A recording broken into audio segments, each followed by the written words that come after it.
You're listening to Civic Media. You can tune into any of our live shows on any radio station across the state with the Civic Media app. Find us in your phone's app store and listen anytime, anywhere. This is your WLCX Daily News Roundup for the Eagle 1490 AM in La Crosse.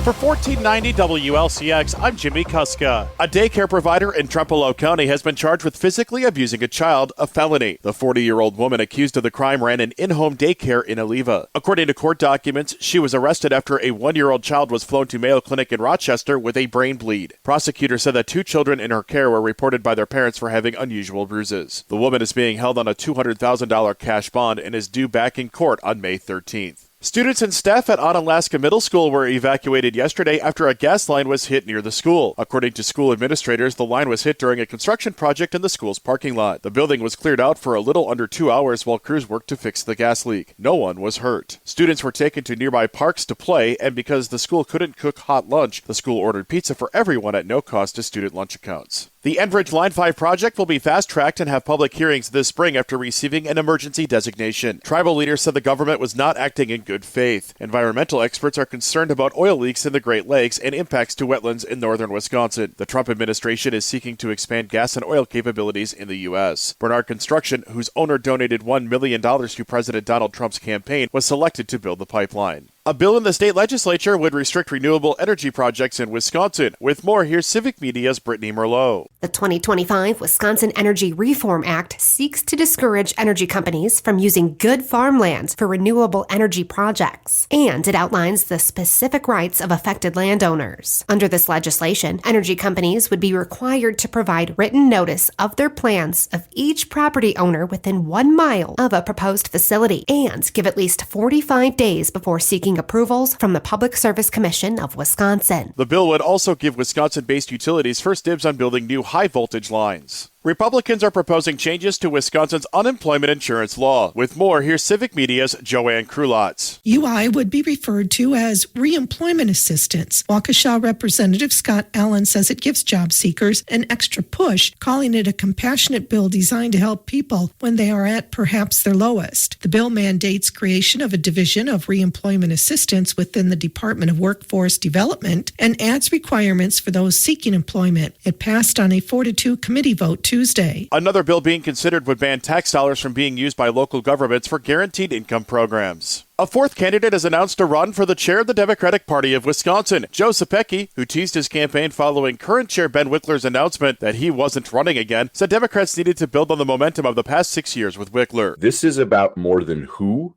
is the next chair of the Democratic Party. It's that whoever is the next chair, that we cannot afford to have whoever it is waste time trying to stitch the party back together. Zapecki joins Devin Remiker, Brian Kennedy, and William Garcia as candidates. A new chair will be elected this June at the WisDems convention. After failed referendums this spring, school districts across Wisconsin are now having to adjust their budgets, triggering staff and programming cuts. In western Wisconsin, Prairie du Chien is removing several girls' athletic programs, including dance, cheerleading, and gymnastics. The district is also cutting several positions, closing an elementary school, and reducing its athletics and technology budgets. Across the state, Fond du Lac is cutting 27 staff members, while Beloit will cut over $6 million from its budget after slashing nearly $12 million last year. A court date is coming up for a Wisconsin teen that is the subject of an international terrorism investigation. With more, here's Civic Media's Stuart J. Waddles. According to federal documents, 17-year-old Nikita Kasap of Waukesha communicated with contacts in Ukraine and Russia about getting explosives and fleeing abroad after his planned attack. The teen, with alleged ties to a satanic cult and neo-Nazi groups, faces charges of homicide for the death of his parents and plotting to assassinate the president. Authorities say his alleged manifesto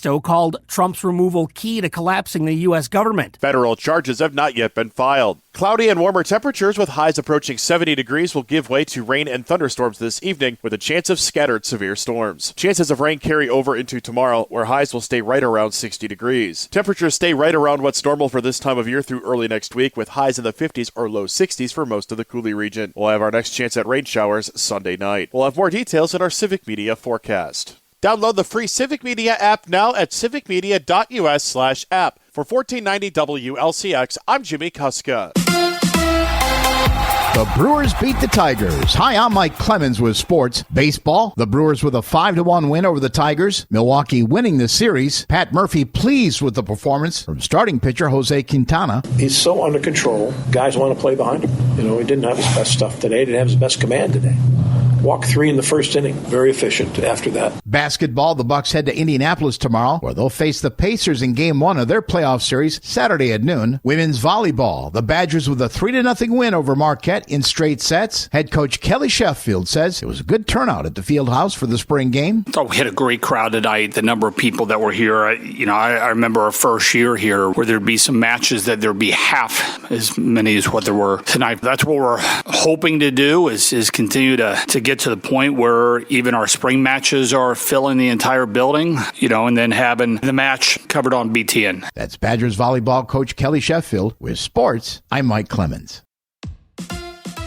Taylor Sheridan and Paramount Plus are proving to be a match made in ratings heaven. Sheridan's 1923 Season 2 finale brought in over 14 million viewers, the most ever for the series, as people tuned in to finally see World War I hero and lion hunter Spencer Dutton come to the defense of his family's land. As a result, the show joined Landman and Tulsa King as the top 3 shows on Paramount Plus. The Season 2 finale of 1923 also got 163 million views on social media. It's Always Sunny in Philadelphia will return for its 17th season in July. In a related story, It's Always Sunny in Philadelphia has been on for 17 seasons. In the new season, the Patty's Pub Gang struggles as they are about to see their beloved bar devoured by corporate America. Admittedly, I completely forgot it was still on the air, but it is currently the longest-running live-action series. The new season starts July 9th on FX, with shows screening on Hulu the next day. It's become an albatross for me. I just wish it was gone. Those are the words of Home Alone 2 Lost in New York director Chris Columbus. He is referring to the 7-second cameo by Donald Trump in the film. Columbus wants the Trump cameo removed from the film, saying it's become a curse, and adding that the 47th president bullied his way into the movie, telling the production they couldn't shoot at the Plaza Hotel unless he was in the film. Columbus joked that if he cuts the cameo, he could be deemed not fit to live in America and deported. I think he was joking. Here's a quick pick. The show Mobland on Paramount Plus is pretty good. The Guy Ritchie directed show stars Pierce Brosnan, Helen Mirren, and Thomas Hardy. It's a fast-moving mob caper that doesn't hold back on gang violence. It is shot with Ritchie's classic pacing, so even if there is a moment you get bored with, it's quickly over. I'm 3 episodes in, and we'll keep you posted. The cast of The Breakfast Club reunited last Saturday for the Chicago Comic and Entertainment, or C2E2 convention, to commemorate the 40th anniversary of the John Hughes classic. Judd Nelson, Emilio Estevez, Molly Ringwald, Ali Sheedy, and Anthony Michael Hall were all in attendance. Over the course of the afternoon, they shared some inside info about the film. Molly Ringwald echoed what people on social media have been saying about the makeover Ali Sheedy's character received at the end of the movie. Ringwald's character changed Sheedy from a goth character and gave her a much more preppy look, irritating some people who didn't like the conformity, including Ringwald. Emilio Estevez told the crowd that the first time he met the cast and John Hughes, he was numb from painkillers because he had just had 4 wisdom teeth taken out the day before. C2E2 marks the first time the cast was together in 40 years, and in case you're wondering, they all shut down the idea of a sequel. For more showbiz fun, tune into Nightlight with me, Pete Schwaba, weeknights from 6 to 8 p.m. on the Civic Media Radio Network.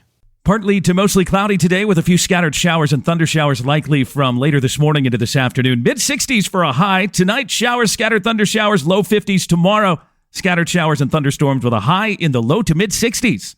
I'm meteorologist Sean Cable. Right now, it's 48. That's your WLCX Daily News Roundup from Civic Media. Subscribe to this podcast on Spotify, Apple, or wherever you find your podcasts. Find more news at lacrosseeagle.com. The national news cycle never stops, but it can be hard to find news about your local community. Civic Media is dedicated to providing quality local and state news coverage across Wisconsin. With the Civic Media app, you can get notifications about local stories that matter to you and your community. Find the free Civic Media app in your phone's app store and choose notifications from the menu to tell us what kind of news you want to hear about.